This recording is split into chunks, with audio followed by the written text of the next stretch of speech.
It's Friday, so you know the crew is back. This is The Trend. Good evening. My name is Anita Nderu. I hope your week was absolutely fantastic. And regardless of what happened during the week, we have all the big stories and we're going to make fun of them as we go along. So we're going to start off with this.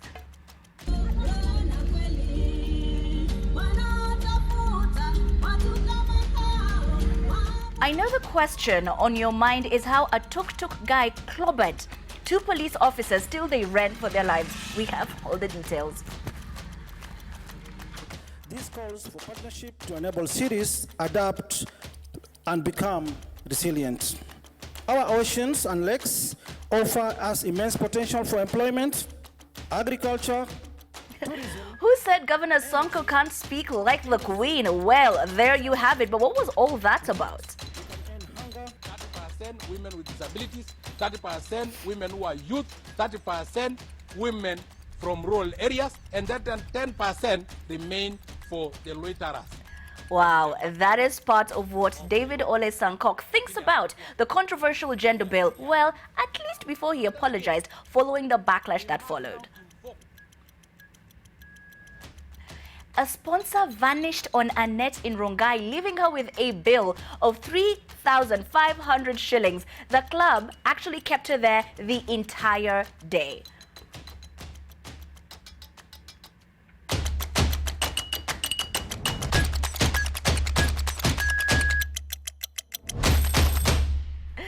And joining us this evening to tackle all these fun stories, we have Usha, we have Cindy, and we have somebody who's finally returned to the country. In fact, I'm hoping we can pan so you can see his new shoes. He wanted amevaa kila kitu mpya kutoka kwa suitcase. Butita is back with us this evening. Like, I'm back with a swag. This is the new me.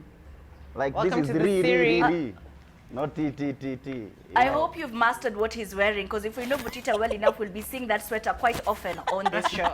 But it's lovely to have you back. I've missed you. Like, I got a lot of this. Hey. You need more 30. Wow, pako umezitoka onesho. Burera, where is Wait. it, man? Where is it? Haters. Kichwa bado ni kubwa lakini. So, speaking of newly acquired accents, during the recently concluded Blue Economy Conference, Nairobi Governor Mike Sonko gave a speech, but his tongue was so slippery. This calls for partnership to enable cities adapt and become resilient. Our oceans and lakes offer us immense potential for employment, agriculture, tourism, energy, industry, and travel. With it, we can end hunger, provide employment, and improve our standards of living. It is up to us to harness this potential. In turn, we must conserve our environment. Ocean pollution poses a danger to all mankind. Kenya recently banned the use of plastic bags, most of which ended up in dump sites and into the water system. Summer audition for Capital FM. I know, Cindy, Anita. darling, what did you think about this fantastic speech? You know that meme of this guy who says, "Do me a favor, get right here, man." I think he was a joke. I honestly think he was theirs, and he was dead, and he was like, you know me, I'm Mike Sonko, I'm going to do it. This is the same guy who goes to parliament with his hair shaved a certain way, peace shaved or sprayed in the middle of his head. I'm not surprised if he was dead and was like, yeah, this was Zungus come to my place, I'm going to twang for them and they'll see who I am. I think it was a spot pesa bet. All right, Usha, what do you think about this?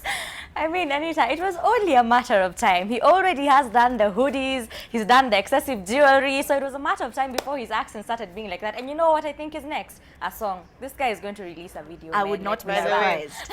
Wait, Burera. I was offline. I think wow, sabotage is real. We're not used to having you here, so we're trying to get used to it back. Okay, so this is what has happened. We're addressing Sonko's new accent. So, Sonko alidu nini? So, alipeana speech kwa the Blue Economy Conference, and basically it sounded like an audition for... It sounded like my homeboy. He had an accent like the one you came back with. Okay, me atali wish sana, okay. unajua nimetravel sana so accent huchanganikiwa. I was wondering how long that would take to come I was up. to come back with American accent, but then I went to France, Spain, so I'm kind of mixed up. You're kind of mixed back. up. You know what? We're moving But ile kizungu niko nayo. Natumia mpaka the word subliminal ovyo tu. Yaani kuna mavitu tu narusha yani. Butita, do us a favor, show ikisha. So let me talk about Mike Sonko. Na Kenyara. Hata liliwish watu wengine hawakuwa hapo waze kwa introduce wakina Mariangi. Wakina Ruro hapo. Angetuonyesha maneno sana. But napenda Sonko juu tunaitanga ni mtu wa sarakasi yani. Yaani alimake sure kwa hiyo blue economy juu point zake hatutakumbuka lazima tukumbuke yake. So the other thing that happened this week, apart from Butita coming back and Sonko developing a new accent, I did come back. Nimepitia tu. Oh, like, see, sorry, okay, Basi, my God. This is my point. Nilisahau charger Kenya. Wow. I had to come back, you know. Get right here. More things happened this week and I'd like to talk about them, please. Make good use of me while I'm here this week. Ask for favors, anything. You can talk to me nicely. Okay. I can splash in Butita, we're done with you. We are done with you because one of the other top stories this week was drawn from a video clip of civilians fighting police officers. So we're going to play it for you and then we're going to hear what the trending talkers have to say about it.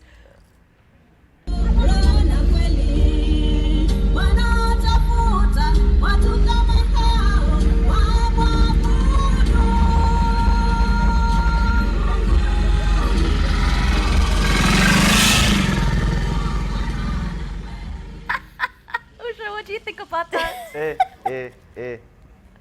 First of all, I just think, I mean, we call these guys our police. I mean, these are the people who are supposed to be uko security, nini, taking care of us. But now there's two of you. I mean, surely there's just this one guy. But did you see how he was expertly driving that tuk-tuk?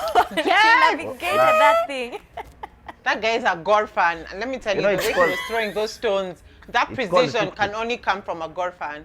And then I'm just like, what was going on? I would love to know the backstory because these cops were running away from him. They were like, I'm not even messing with this guy. And did you see how after throwing the stones, he moved back that gangster style where, you know, in those memes, he'd have the glasses and then walking back to his tuk-tuk like, what? There needs to be some sort of races for these tuk-tuk drivers. They're way too skilled. Lakini niliona polisi wawili, polisi wa Kenya vile wanakuanga na inaitwa tuk-tuk. Pengine wao mmoja alikuwa hiyo tuk moja, mwingine hiyo tuk nyingine. Mpaka hata alikuwa anajiuliza meaning ya hiyo tuk. Ni twanga huyo karao ama ni nini? What is the meaning of tuk-tuk? Sijawahi jua kabisa. On that note, Burera, we are going on a break, but we'll be right back. Our hashtag is TTTT. It's called Ruk. If you're just joining us, this is hashtag TTTT, and we have the panel of Usha Burera, who is finally back, or rather passing by, and Cindy here as well, tackling the trending topics. And I want to read a bit of your feedback, because this tweet, I've seen it, and it's led me to ask several questions. If Usha was not with me in studio, I would have asked her where she is, because Kiprono Abraham Kogo says, welcome, Usha. My first time nikone kwa cho. So, unless I'm the one who's misunderstood. Is there some filter on me that I don't know about? Because I'm not happy with this. Give us tea. Girl, you better tell us a thing or two. And then someone is here saying, Burera, ambia Usha nataka kumpeleka Butere pale Lower Market. So, yani? Unajua Butere Lower? Butere Lower iko na nini Butita? Hapo ndo malilami inaishia hivi pa. And then Hey Maish says, ambia Butita anakaa zebra black and white. Anafaa apewe ile advert ya Safari Kenya. Wow. Actually, Butita, you've really featured heavily on our tweets tonight. Hey, Anitendero, I see you. Is Butita so black because of Black Friday or its lighting challenges? Your black is beautiful, Butita. The lighting is fine. What you're seeing is how he looks on a daily basis, whether it's darkness or light. And then we have Brayai who says, what an entertaining week episodes drama review only on hashtag TTTT, NTV, Anita, Cindy. What's up, Black Panther, aka Eddie Butita? Well, clearly, they just call me a zebra. everybody's pretty happy that you're back. So let's just jump into the topics now. You can't do that. You call me a zebra? Zebra. Zebra. In Kenya. And then niko na tattoo ya dragon, Anita. Yeah, so let's school you on a few other things that are happening. As you are well aware by now, the students who appeared in a video insulting senior government officials last week have been arrested. The clip got so much attention, in fact, the entire country, including the head of state. However, following their arraignment in court, many Kenyans, including senior lawyers Otiende Omolo, have come out in their defense asking for their unconditional release. Which side are you on? Okay, Butita, this would be a good time to actually... Mimi niko side ya... Kwanza nitoe view yangu, alafu ndio nichukue side. Hawa toi hatutapumua leo. Wacha let me be Kenyan kidogo. For a few seconds. Unajua form 4 ikiisha, ile siku ya paper ya last, kuna kuanga na hizo excitement pale kwa piti ya takataka, watu wanarusha books, wanachoma ile kucelebrate tumemaliza boarding. So kuna watu kwa carried away, wanafunzi kwa carried away wanaongea vitu tu hapo, unaona? So mimi nadhani ili get too out of hand na tusiwa punish kama ma criminal ati sijui wameiba nini ama wamefanya nini. Wapanishiwe tu vile tunaweza punish watoto. Juu niliona hii issue imechukuliwa imekuwa serious mpaka inaka itaharibia watu hii future. Sikatai walifanya makosa, but ni ile kukuwa too over excited ilienda out of hand, unacheki. Well, one of the sentiments hata si tulichoma vitabu form 4 ile ya kujibamba ile tumemaliza. It's just that there wasn't social media. Cindy Butita. Yeah. Na hakuwa na there was no social media. Anita, allow me to read a post by Gabriel Oguda, who's a blogger. Okay. And he says, if you choose to interpret the behavior of those Amira High School boys and place it in the context of their country's leadership, you will see a government that jails exam cheats but rewards election thieves. You will see boys struggling to understand why they would be punished for burning books when others have gone scot-free for burning disabled grandmothers seeking shelter in a church. You will see young boys struggling to understand why politicians who use toot and toot as their default political lingo would be rewarded with high leadership positions when young boys who do the same are being asked to kneel down and speak to the cops. Enough said. All right. So, Usha, one of the sentiments was jailing them is a bit of an overkill because that's not how you punish bad behavior, because you know what they did was bad behavior and that should not be a criminal offense. What's your take on this story? I definitely think it's not a criminal offense. As has been said, all of us did those things. The only difference was that there wasn't a camera to record all that. You know, it's just being young. You know, it's that excitement of finishing school, and that's all. And you know what? Our leaders do that all the time. How many times leaders wetu wamechukanana, sijui what's here mama yako, you know, and all those type of things, and nothing happens to them, nothing. They don't, or is I'm sorry, I apologize, but sijui what.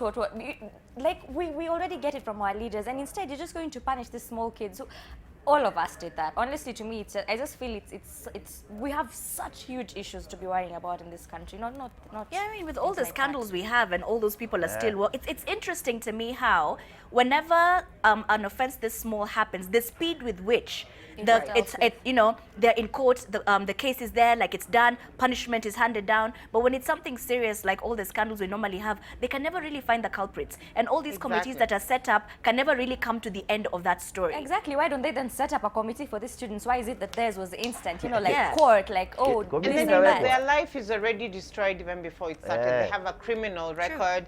Chances are it's going to be difficult for them to get a help loan if they're going to campus. It's not the best way to put forward a generation that you want, you know, to push this economy forward. Okay. And with that, we're going to go on a break, but we'll be right back. The hashtag is TT. Anita, mlichoma vitabu? No. Shuleni. The schools I went to kama hiyo.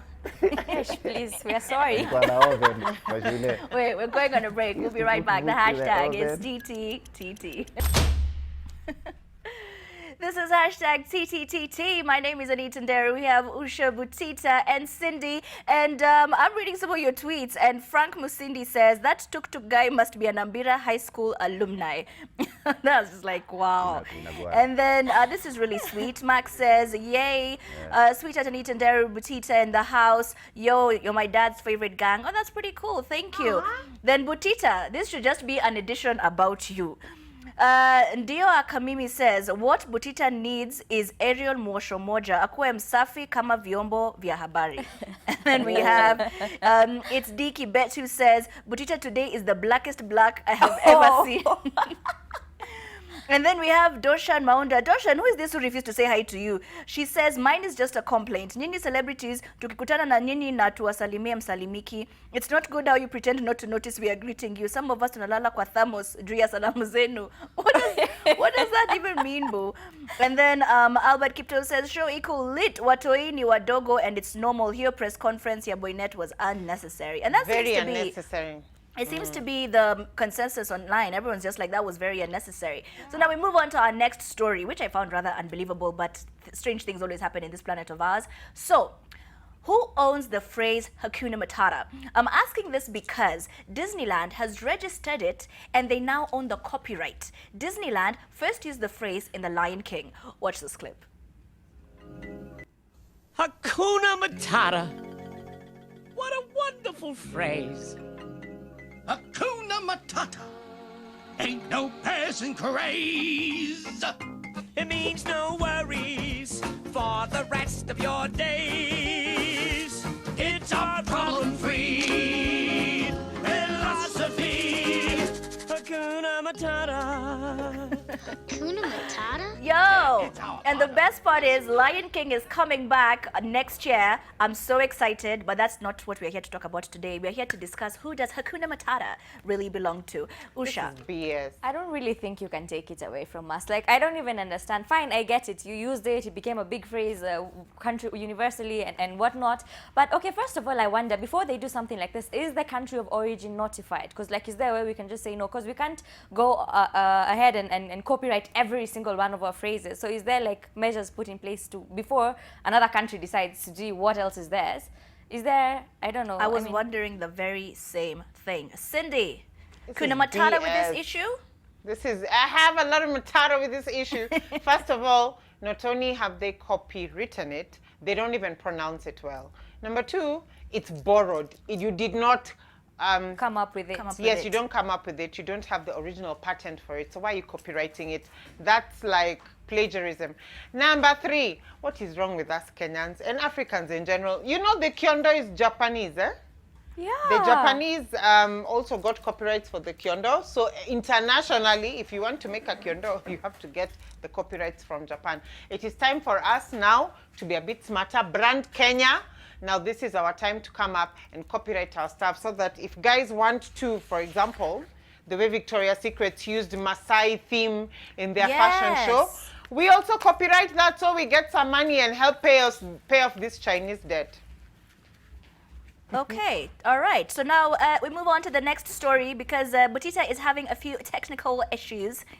This week, the majority leader, Aden Duale, shelved the divisive gender bill. But before we discuss the topic, watch what nominated Member of Parliament David Sonko thought about it at first.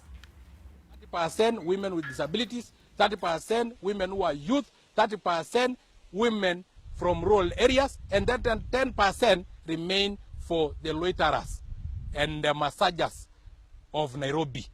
Lakini hatutakuwa tukirudia year in and year out. And then again, we must now invoke chapter 6 of integrity for all women who will deserve a nomination slot.